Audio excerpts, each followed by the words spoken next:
Hey guys, आज मैं सुबह जल्दी नहा धोकर रेडी हो गई थी। फिर हम निकल गए थे माँ शाकंभरी देवी के दर्शन के लिए। फिर रास्ते में माँ डाट काली के दर्शन करते हुए गए। यहाँ की साइड काफी कोहरा और था, ठंड हो रही थी बहुत ज्यादा, और हमने लिया यहाँ छोटा सा ब्रेक।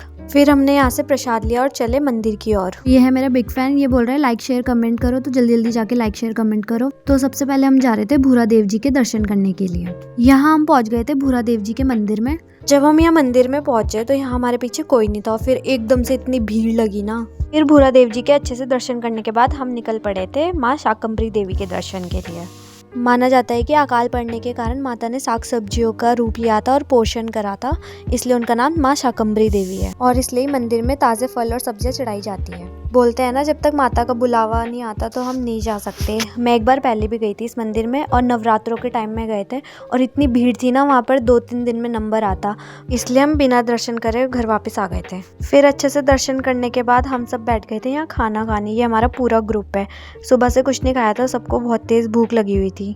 फिर यहाँ चाचा ने हम सबको दिलाए थे कैंडी फ्लॉस। उन अंकल के सारे कैंडी फ्लॉस हमारे पूरे ग्रुप को ही बट गए थे। फिर हम यहाँ रुके थे गुड़ लेने, और हमने पूरा देखा कि कैसे गुड़ बनता है, और यहाँ पे शक्कर भी बन रही थी। उसके बाद हम सब चले गए थे बिहारीगढ़ की फेमस पकौड़ियाँ खाने। पकौड़े खाने के बाद फिर हम चले गए थे घर को। ऐसे अच्छे अच्छे व्लॉग्स के लिए फॉलो करें। तब तक के लिए बाय बाय।